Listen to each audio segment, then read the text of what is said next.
So, welcome to DyslexicStyleNews. Hi, my name is Sarah, and thank you for viewing my channel. So, this is how my dyslexic brain works. At certain parts of the day, just depending on what I'm working on, it's like a strike, like a tune shows up where I'm just on a roll about expressing why Sarah's Learning Disability Program is in existence and how deep the impact is on the United States. Spearheading out of Arkansas and satelliting to all the other states in the United States. So, in third grade, I actually got retained from third grade because I had dyslexia. I have actually dysgraphia, which is under the umbrella of the different types of dyslexia that is out there. So with my research,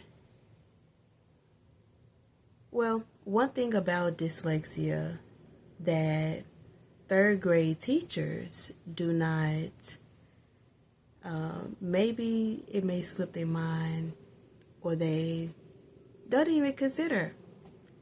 But this is one thing to consider. One thing about the dyslexic mind is that it's designed to solve situations in life events. So yes, you got children in your class, your third grade children, and it could be 4th, 5th, 6th, 7th, all the way up to 12th grade that's in your class, and this person just do not know how to spell and fluently read. And the first complaints that come is they're not paying attention. They're acting lazy. And they're not focused. Well, one of the symptoms of dyslexia is if we're not interested in a subject, our brains can automatically dismiss it, like a complete closed door towards the information that we're supposed to be learning in the classroom. It's not at our control. So we have to have different methods to intrigue our minds in order to learn the information that we need to pass the class with and pass that test with. So that's why we get more time on the test. But the point I'm getting at is dyslexic brains are made for the world. And what I mean by that is the way our brain operates is solving situations, but it's situations that intrigue us. It may not be the one thing that we do for the rest of our lives, but it's made to solve problems. And a lot of times, dyslexic people want to jump past the basic way of solving a problem, the way that you're teaching, and jump to their way when it's completely not right. So, solving the problem of, let's say it's a math problem. Well, I want to do it this way, and that way. So let's say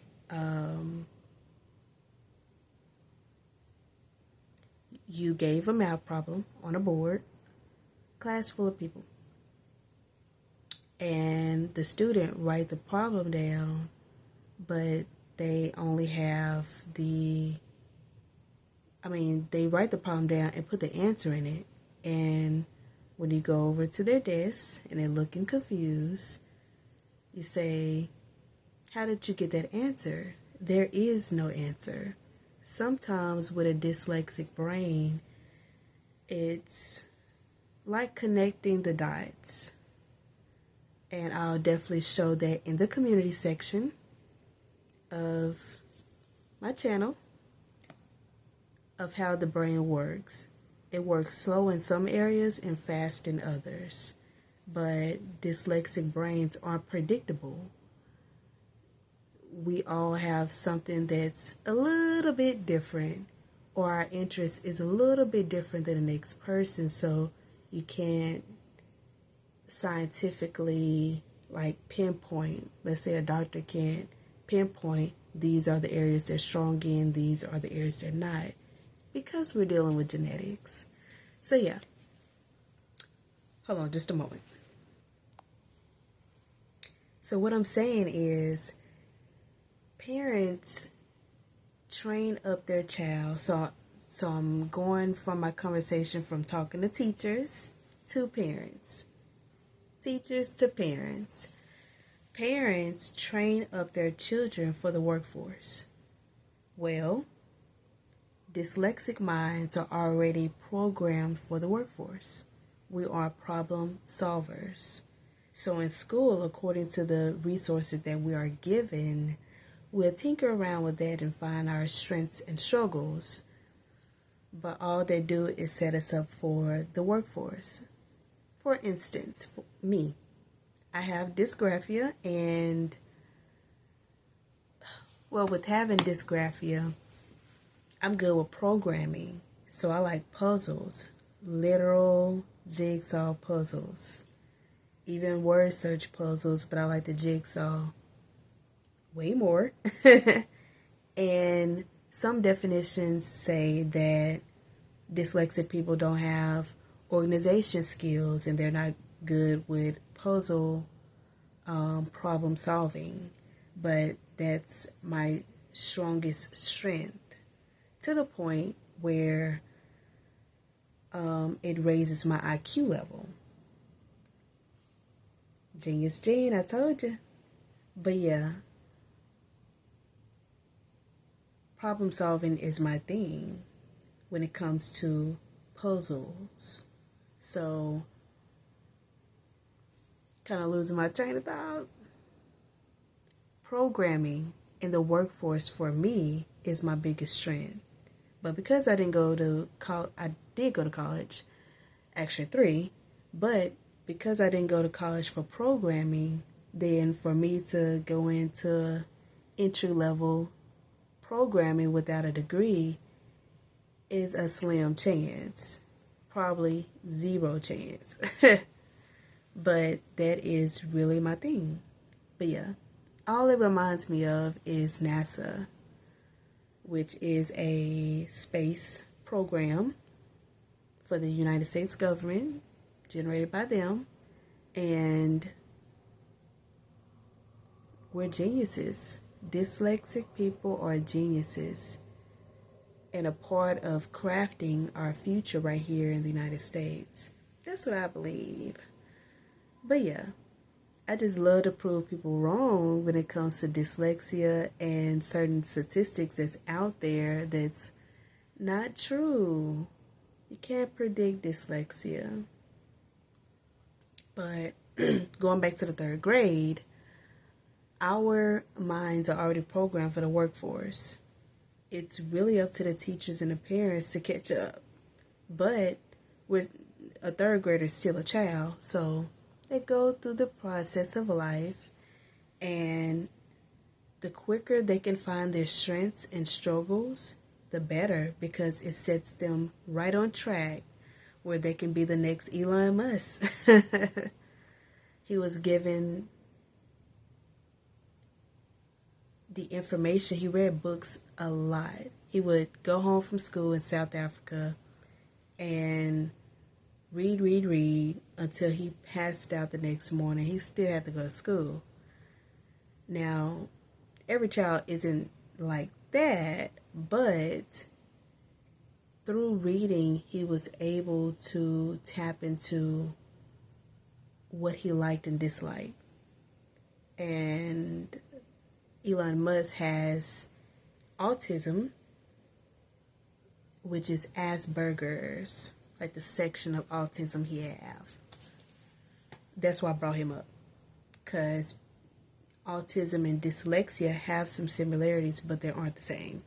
They aren't the same. They're not the same. But yeah,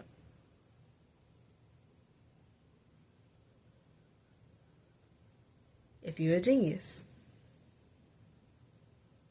If you're a dyslexic person, child or adult, you're a genius. And you're ready. You just have to spearhead your strongest strength. And I just dug up I just ran across some information where dyslexic people are designed for entrepreneurship. That's one of the things that they're designed for.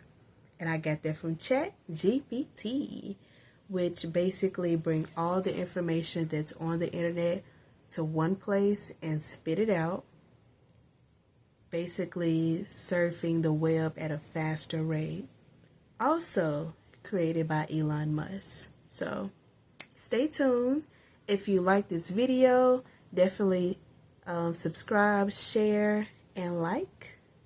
It helps my algorithm to get my information out to more people across the web.